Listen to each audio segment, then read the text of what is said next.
आइए आज की तमाम बड़ी खबरों पर एक नज़र। खबर सिंगरौली जिले की है। कलेक्टर का पहल, 11वीं और 12वीं के लिए निःशुल्क कोचिंग क्लास होगी संचालित। कलेक्टर ने 11वीं और 12वीं के बच्चों को निःशुल्क कोचिंग क्लासेस का लाभ उठाने के लिए प्रेरित किया। बता दें कि कलेक्टर गौरव बैनल अगले सप्ताह एनटीपीसी के सहयोग द्वारा संचालित होने वाली निःशुल्क कोचिंग क्लासेस के संबंध में शासकीय संदीपनी उत्कृष्ट उच्चतर माध्यमिक विद्यालय बैढ़न पहुंचकर तैयारियों को लिया जायजा। 11वीं एवं 12वीं के छात्रों से संवाद कर निःशुल्क कोचिंग क्लासेस का लाभ उठाने हेतु बच्चों को उत्साहवर्धन किया। वहीं कलेक्टर गौरव बैनल ने 11वीं एवं 12वीं में अध्ययन छात्रों से संवाद कर निःशुल्क कोचिंग क्लासेस को अटेंड करने के लिए प्रेरित किया।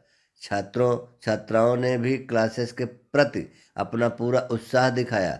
बच्चों ने कलेक्टर से अपने जिज्ञासा से संबंधित सवालों को पूछा, जिसे कलेक्टर के द्वारा बताया गया। आइए जानते हैं सिंगरौली कलेक्टर ने क्या कुछ बच्चों से कहा।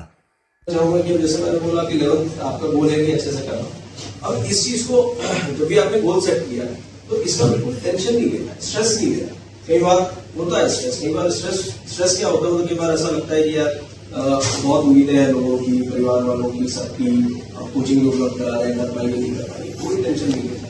कॉन्सेप्ट को समझ के पढ़ो, सब अच्छा होगा।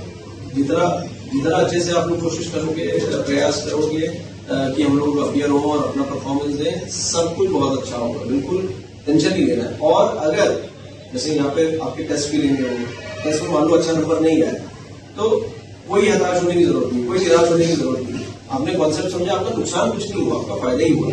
और बोर्ड एग्जाम जब आप दोगे, तो आप 11 दे रहे हो, बोर्ड जब दोगे 12वीं में आगे, तो बहुत ही अच्छा आपका रिजल्ट तब भी आए।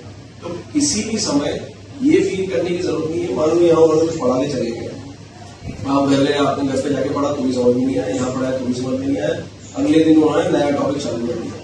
तो हम ये ना सोचें कि अरे आप लोग तो पुराना ही समझ में नहीं आया, तभी कैसे समझ में। बिल्कुल नहीं, ऐसा बहुत बार होता है कि कल जो पढ़ा है वो भी बहुत अच्छा समझ में नहीं आया, आज जो पढ़ा है वो भी बहुत अच्छा समझ में नहीं आया। आपको लेकिन अपनी कंसिस्टेंसी बना के रखनी, फोकस बना के प्रयास करते रहना है। कल जो पढ़ा है उसमें फोकस करना है, आज जो पढ़ा है उसमें फोकस करना है। समय पर्याप्त है, आप लोग सुबह 3 घंटे पढ़ोगे, स्कूल के टाइम पे भी पढ़ोगे, इस दौरान बढ़िया आपको खाना पीना भी होगा, सब कुछ चीजें होगी, कंफर्टेबल रहोगे, घर जाके आराम करके आप फिर 2-3 घंटा अपनी पढ़ाई कर सकते हो। तो आपके पास में समय बहुत रहेगा पढ़ने का।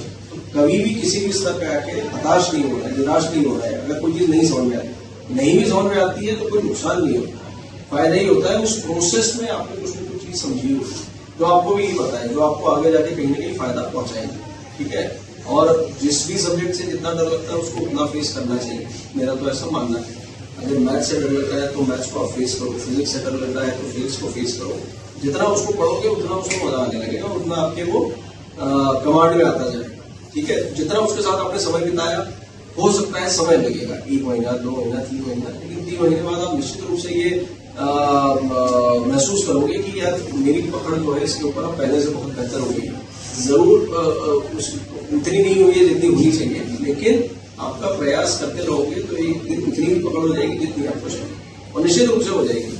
कोशिश करने वाले की कभी भी इसका हार नहीं होगा।